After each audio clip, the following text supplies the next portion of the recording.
बिस्मिल्लाहिर्रहमानिर्रहीम। अस्सलाम वालेकुम। लास्ट लेक्चर के अंदर हमने कर्वी लीनियर का टॉपिक स्टार्ट किया था। आज हम उससे आगे नेक्स्ट टॉपिक उसी से रिलेटेड पढ़ रहे हैं कि हमारे पास orthogonal curvilinear coordinate system क्या होते हैं। नेक्स्ट टॉपिक है हमारा orthogonal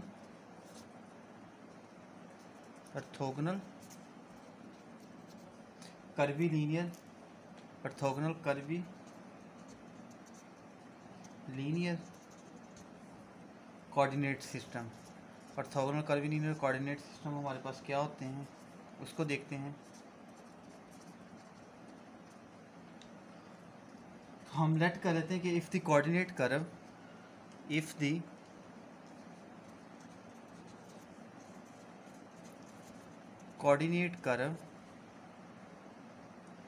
intersect at right angles coordinate curve intersect at right angle। हमारे पास कोऑर्डिनेट कर्व हैं जो इंटरसेक्ट कर रही हैं राइट एंगल पे। The curvy linear coordinate system is called orthogonal. The curvy linear coordinate system is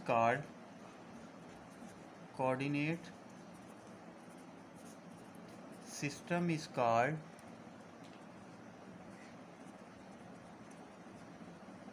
orthogonal.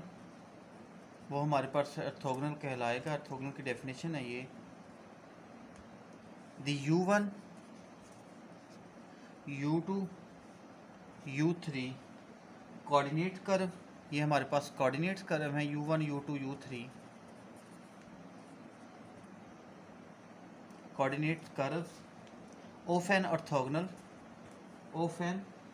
Orthogonal curvilinear system. Orthogonal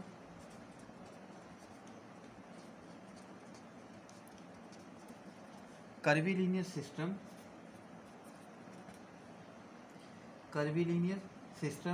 are similar to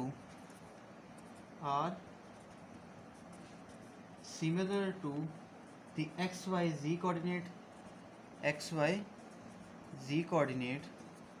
यानी जो हमारे पास कर्वी लीनियर कोऑर्डिनेट के अंदर कोऑर्डिनेट्स कर्व पड़ी हुई हैं बेसिकली U1 U2 U3 वो orthogonal curvilinear system के अंदर सिमिलर होंगी जिस तरह के XYZ कोऑर्डिनेट हमारे पास होता है। XYZ coordinate axis of a rectangular Cartesian system rectangular Cartesian system।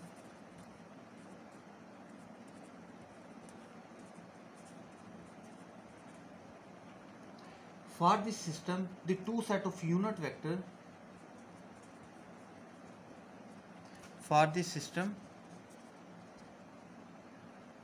the two sets of unit vector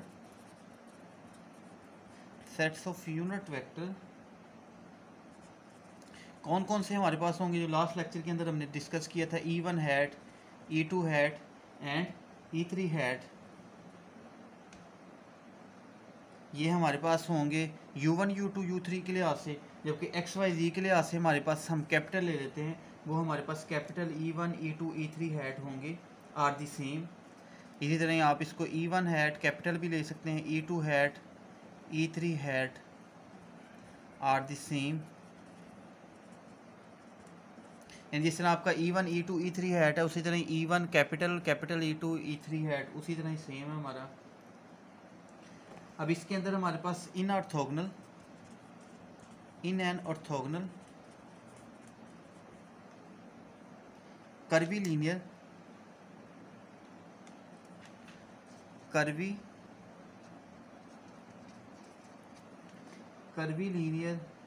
coordinate system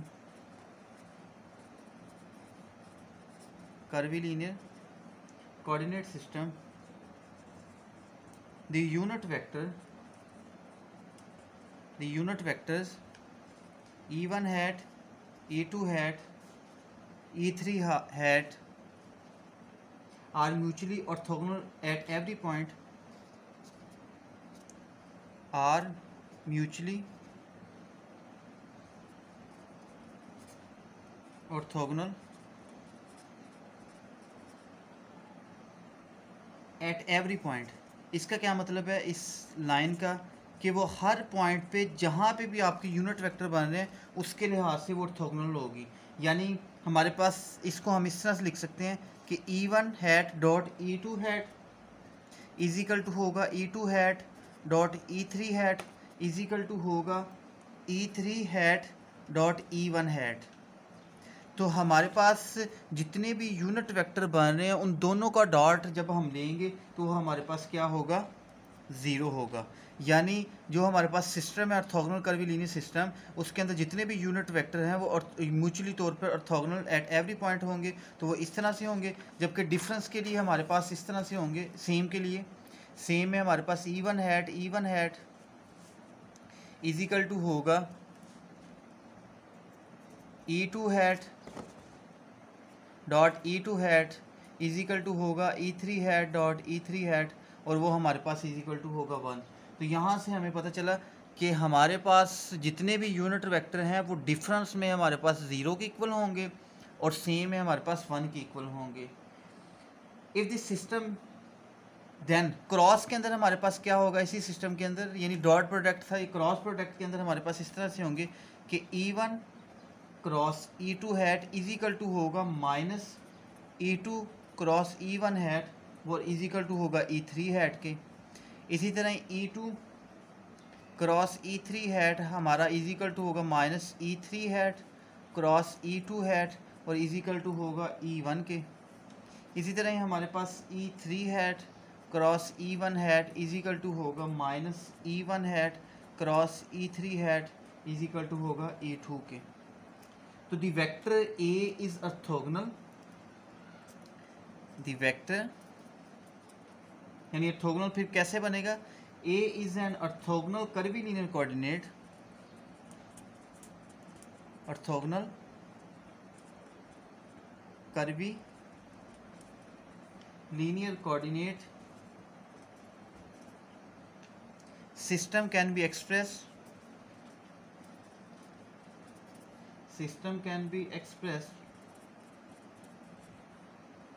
in term of unit vector, in terms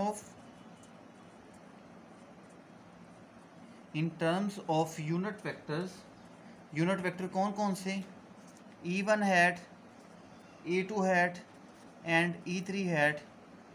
तो एज ए हमारे पास क्या होगा, ए वेक्टर हमारे पास is equal to होगा A1 E1 hat plus A2 E2 hat plus A3 E3 hat, और where A1 A2 A3 are the components of A, are the components of a vector. तो बच्चों orthogonal से मुराद यहाँ पे ये बताना था कि ये जो हमारे पास यूनिट वेक्टर्स होते हैं आपस में इनका डॉट और क्रॉस का रिलेशन आपको बता दिया क्या होता है। ऑर्थोगोनल बेसिकली हमारे पास इस तरह से होगा कि अगर ए हमारे पास कोई वेक्टर है उसको हम ऑर्थोगोनल कर्वीलिनियर पढ़ना चाहते हैं तो उसके जो कंपोनेंट्स हैं उसके साथ में उनके यूनिट वेक्टर आ जाएंगे। यानी जैसे A1 है उसका यूनिट वेक्टर E1 होगा, A2 है उसका यूनिट वेक्टर E2 होगा, A3 है उसका यूनिट वेक्टर। तो दिस इज़ अ ऑर्थोगोनल, इसको हम बोलते हैं ऑर्थोगोनल कर्वीलिनियर कोऑर्डिनेट सिस्टम किसी भी यूनिट वेक्टर का। तो हमने ए यूनिट वेक्टर का लिया है, इसी तरह वी वेक्टर का भी हो सकता है, बी वेक्टर का भी हो सकता है। और इसमें बेसिकली आपको ये बताना था कि क्रॉस के केस में हमारे पास किस तरह का बिहेवियर होता है यूनिट वेक्टर का। और डॉट में तो हमको वैसे भी पता है कि सेम का डॉट 1 होता है, डिफरेंट वेक्टर का डॉट क्या होता है, 0 होता है। तो वो केस हमने सिमिलरली इसी तरह लिया। अब इससे रिलेटेड हमारे पास एक एग्जाम्पल है जो पीछे टॉपिक हमने किया था ऑर्थोगोनल का, उससे रिलेटेड हमारे पास एग्जाम्पल है, बल्कि एक थ्योरम भी है। पहले थ्योरम देख लेते हैं। हमारे पास थ्योरम है कि प्रूफ दैट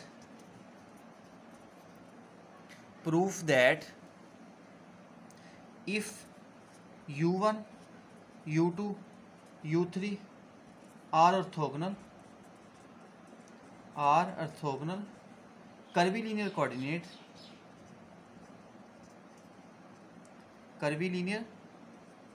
कोऑर्डिनेट्स तो देन प्रूफ करना है कि हमारे पास del U J mod is equal to H J inverse. तो ये चीज़ हमने प्रूफ करनी है। तो इसका प्रूफ देखते हैं। ये एच हमारे पास वही है जो हमारे पास स्केल फैक्टर्स होते थे, जो लास्ट लेक्चर के अंदर हमने देखे थे। तो इसके सोल्यूशन की तरफ चलते हैं। प्रूफ हमने ये प्रूफ करना है कि अगर कोई u1 u2 u3 orthogonal curvilinear coordinate हो तो उसके लिहाज से ये रिजल्ट हमारा इक्वल होता है।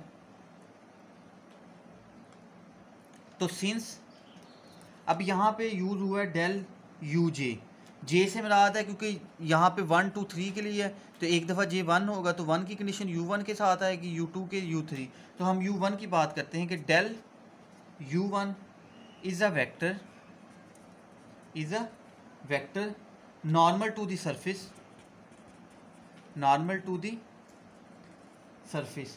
लास्ट लेक्चर के अंदर हमने देखा था अगर नॉर्मल टू द सरफेस होता है तो इसका मतलब u1 हमारा c1 की इक्वल होता है, और इसी तरह अगर u2 होगा तो वो c2 कांस्टेंट की इक्वल होगा, इसी तरह अगर u3 होगा तो वो c3 की इक्वल होगा।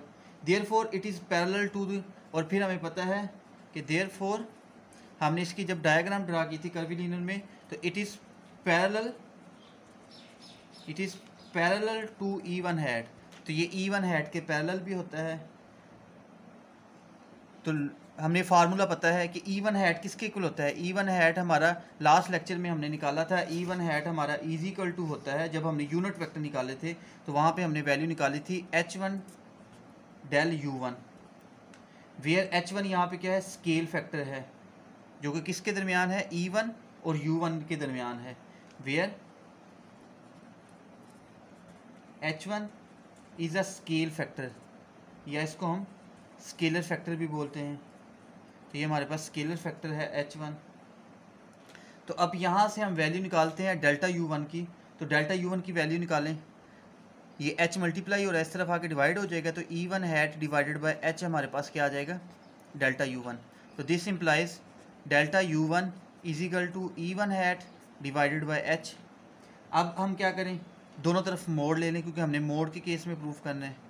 तो दोनों तरफ मोड़ लेंगे तो आपके पास E1 हैट, E1 क्योंकि यूनिट वेक्टर है तो याद रख लें कि यूनिट वेक्टर E1 हैट का मोड जो होता है हमारे पास वो इज इक्वल टू, यानी E1 हैट की जो मैग्नीट्यूड होती है, मोड से मुराद यहाँ पे मैग्नीट्यूड ले रहे हैं क्योंकि वेक्टर का चैप्टर है, तो मैग्नीट्यूड यहाँ पे वेक्टर यूनिट की 1 होती है, तो E1 की मैग्नीट्यूड 1 और H की वैसे मैग्नीट्यूड आ जाएगी। तो ये H की, और H हमारा यहाँ पे H1 है तो यहाँ पे भी H1 लिख लें। तो H1 क्योंकि हमारे पास स्केल फैक्टर है, स्केलर फैक्टर की मैग्नीट्यूड नहीं होती, स्केलर की नहीं होती, हमेशा वेक्टर की होती है, तो स्केलर को हमने वैसे ही लिख दिया। तो हमारे पास this simplifies del U1 is equal to आ गया 1 ओवर H1। तो H1 को हम लिख सकते हैं H1 की पावर -1, यानी H1 1 ओवर H1 का मतलब है H1 का इन्वर्स, तो इसको H1 का इन्वर्स लिख सकते हैं। तो सिमिलरली जिस तरह हमने U1 के लिए किया है, सिमिलरली इसी तरह से हम क्या कर सकते हैं, इसी तरह से हम डेल U2 प्रूफ कर सकते हैं H2 इन्वर्स के इक्वल, और डेल U3 प्रूफ कर सकते हैं H3।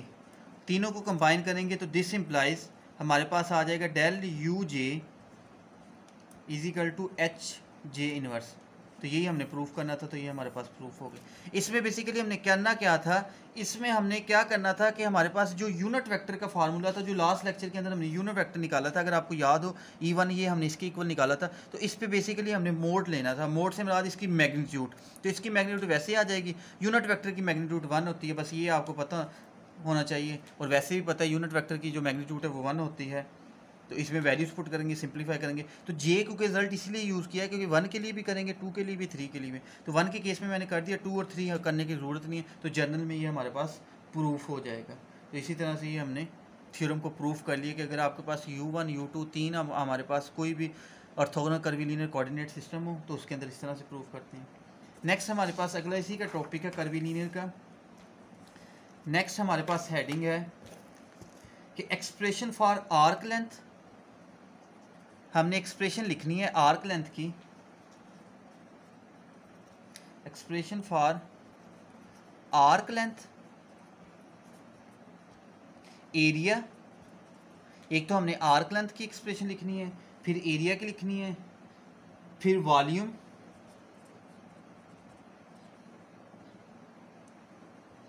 Area, arc length, volume, element यानी length element, arc length element, area element, volume elements in orthogonal curvilinear coordinate, curvilinear coordinates. तो हमने बताना है कि एरिया हमारा क्या होगा, वॉल्यूम क्या होगा और आर्क लेंथ क्या होगी कर्वी लीनियर कोऑर्डिनेट के अंदर। सबसे पहले हम बात करते हैं आर्क लेंथ एलिमेंट की, कि हमारे पास आर्क लेंथ एलिमेंट क्या होगा। सबसे पहले हमारे पास है आर्क लेंथ। आर्क लेंथ के लिए हम एक आर वेक्टर ले लेते हैं जिसको हम पोजीशन वेक्टर कहते हैं, कि if R is a position vector, और आर के अंदर हमारे पास क्योंकि कर्वी ऑर्थोगोनल कर्वी लीनियर, तो कर्वी लीनियर के लिए हमारे पास पड़ा होगा u1 u2 u3। तो हमने आर एक पोजीशन वेक्टर ले लिया है, और R position vector is a function of u1 u2 u3, क्योंकि कर्वी लीनियर कोऑर्डिनेट सिस्टम है तो कर्वी लीनियर कोऑर्डिनेट में हम u1 u2 u3 लेते हैं। इसके बाद इसका डेरिवेट लेते हैं, डेरिवेशन विद रिस्पेक्ट टू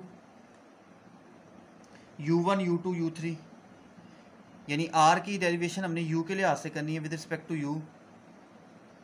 तो हमारे पास बेसिकली r का क्या आ जाएगा, dr इज इक्वल टू, अब देखें r u1 का भी है फंक्शन, u2 का भी है, u3 का भी है। तो यहाँ पे फिर पार्शियल का यूज़ करेंगे कि पार्शियल r कैलकुलस के मुताबिक इस तरह होता है कि partial r over partial u1 du1 plus partial r over partial u1 u2 du2, इसी तरह से पार्शियल r और पार्शियल u3 du3। तो हमने डेरिवेटिव लिया है with respect to curvilinear coordinate. तो कर्वी लीनियर कोऑर्डिनेट हमारे पास u1 भी है, u2 भी है, u3 भी है। तो जनरल हमने j के लिए कह दिया है, तो एक दफ़ा हमारा u1 के साथ आ जाएगा, एक दफ़ा u2 के साथ आ जाएगा, एक दफ़ा u3 के साथ आ जाएगा। अब अगर इसके अंदर वैल्यूज़ आप देखें तो partial r over partial u1, हमने लास्ट लेक्चर के अंदर ये वैल्यू निकाली थी, अगर आपको याद हो। पार्शियल r और पार्शियल u1 हमारे पास इज इक्वल टू था h1 e1 हैट। इसी तरह पार्शियल r और पार्शियल u1 हमारे पास इज इक्वल टू था h2 e2 हैट। इस तरह पार्शियल r और पार्शियल u3 हमारे पास इज इक्वल टू था h3 e3 हैट। तो हमने r को डेरिवेट किया है with respect to this function. तो हमारे पास कैलकुलस के डेरिवेटिव के मुताबिक इस तरह से आ जाएगा, या ओडी में हम इस तरह से लिखते थे। अब इनकी वैल्यूज़ पुट कर दें तो ये हमारे पास है h1 e1 hat du1, h2 e2 hat du2, h3 e3 hat du3। तो हमने तीनों की वैल्यूज़ यहाँ पे पुट कर दी हैं। अब आर्क लेंथ को बेसिकली हम किससे डिनोट करते हैं, आर्क लेंथ हमारे पास होती है, उसको डिनोट करते हैं ds, देन द डिफरेंशिएशन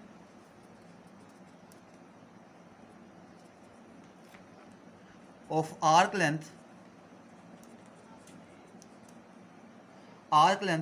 तो इसको ds हम लेंगे, आर्क लेंथ के लिए हम ds यूज़ करेंगे, इज डिटरमाइंड बाय, किस तरह से फिर फार्मूला इसका होगा, इसका फार्मूला होगा ds² is equal to dr dot dr। तो ये हमने dr निकाल लिया है पहले ही। तो हमारे पास आर्क लेंथ क्या होती है, ds का स्क्वायर इज इक्वल टू होता है dr डॉट dr। तो अब इसी का इसके साथ डॉट लें, dr का dr के साथ, तो हमारे पास ds आ जाएगा। लेकिन जब हम डॉट लेंगे तो देखें e1 का e1 हैट से भी डॉट आएगा, e2 हैट से भी डॉट आएगा, e3 हैट से भी, क्योंकि ऑर्थोगोनल कर्वी लीनियर सिस्टम है। तो फॉर एन ऑर्थोगोनल,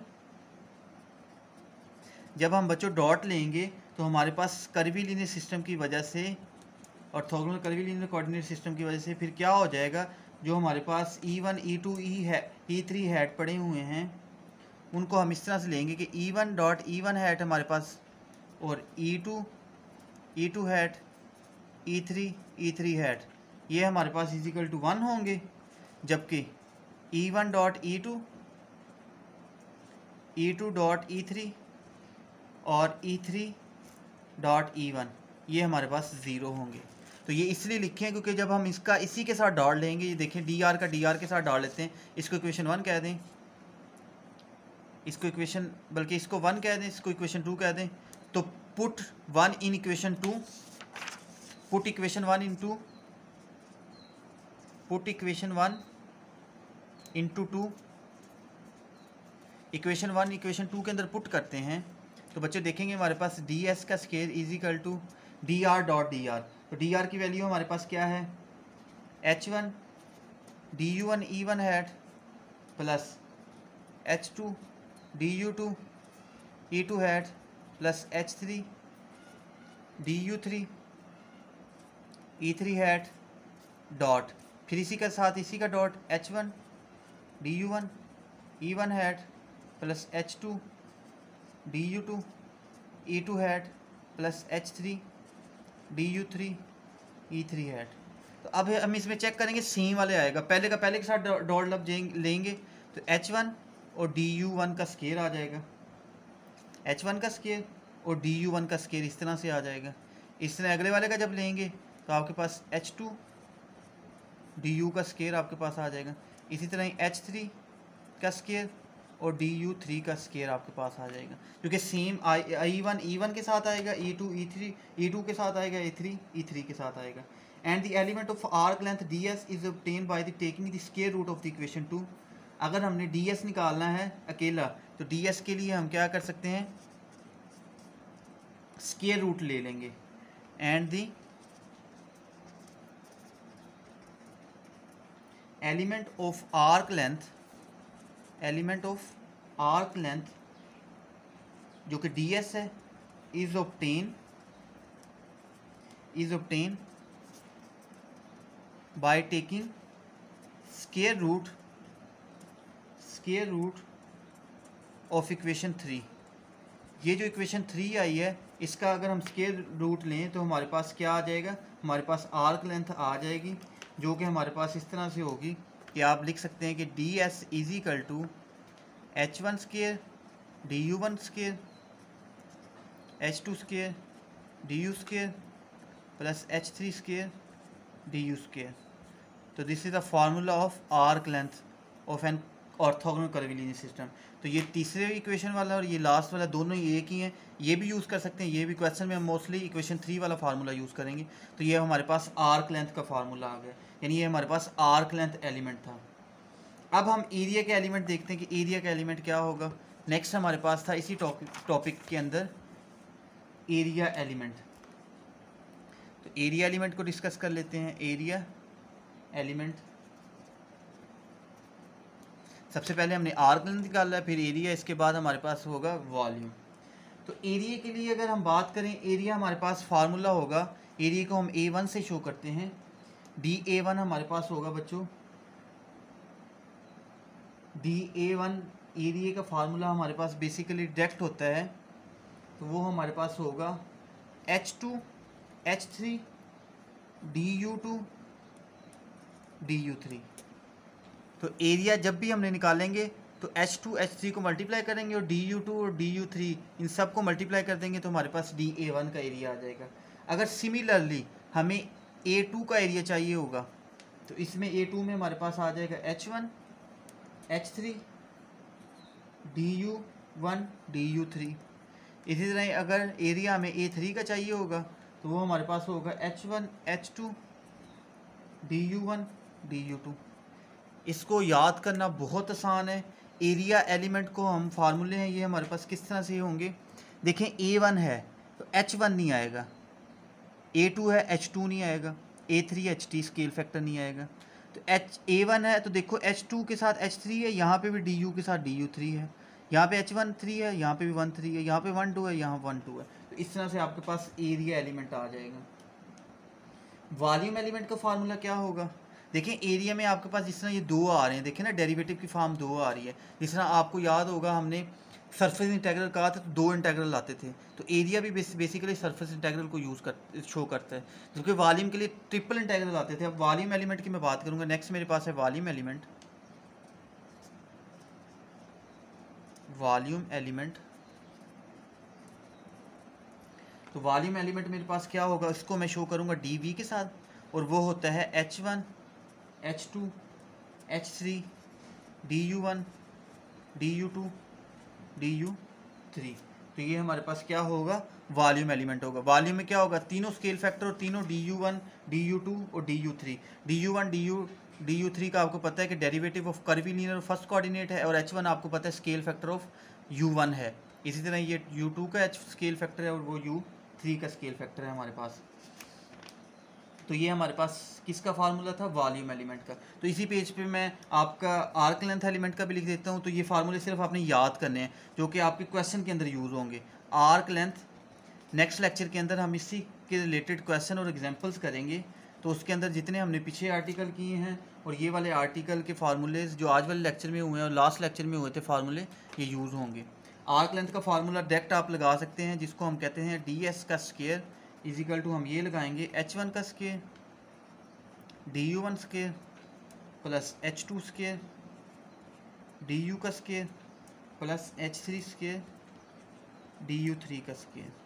तो बच्चों ये तीनों फार्मूले आपने याद करने हैं कि एरिया एलिमेंट हमारे पास ये फार्मूला है, उसके बाद वॉल्यूम एलिमेंट का हमारे पास ये फार्मूला होता है, और आर्क लेंथ एलिमेंट का ये फार्मूला। इसमें H1 H2 H3 का मैं बता देता हूँ, अगर आपको नहीं याद तो H1 का हमने फार्मूला लिखा था, दिस इम्प्लाइज H1 हमारे पास होता है जो हमने शुरू में लिखा था, ये हमारे पास होता है partial are over partial U1 का मोड यानी मैग्नीट्यूड, और H2 हमारे पास होता है पार्शियल आर और पार्शियल U2 की मैग्नीट्यूड, और H3 हमारे पास होता है पार्शियल आर और पार्शियल U3 की मैग्नीट्यूड। तो इस तरह से हम निकालेंगे। जबकि DU2 का मतलब है U2 का डेरिवेटिव, U3D का मतलब क्या है, U3 का डेरिवेटिव। D से मुराद यहाँ पे डेरिवेटिव है, यानी U2 U3 का डेरिवेटिव लेके H2 H3 यहाँ से निकाल लेंगे। तो मल्टीप्लाई करेंगे तो आपके पास आर्क एलिमेंट भी आ जाएंगे, वॉल्यूम एलिमेंट भी आ जाएंगे, और आर्क लेंथ। आपको क्वेश्चन किस तरह का दिया होगा, यानी आपको U1 U2 U3 गिवन होंगे और हमने ये चीज़ें फाइंड करनी होंगी, जो कि नेक्स्ट लेक्चर के अंदर मैं आपको कुछ एग्जांपल और क्वेश्चन के ज़रिए इसको सॉल्व करना बताऊँगा। तो आपने लास्ट लेक्चर वाले भी फार्मूले देख लेने हैं कि हमने हमारे पास यूनिट वेक्टर कैसा होता है, और ये फार्मूले भी। तो नेक्स्ट लेक्चर के अंदर हम यूनिट वेक्टर्स को और वॉल्यूम और आर्क लेंथ और आर्क एलिमेंट को देखेंगे कि हम किस तरह से फाइंड करते हैं, और इसमें H1 H2 H3 का भी क्वेश्चन होगा। अल्लाह हाफिज़।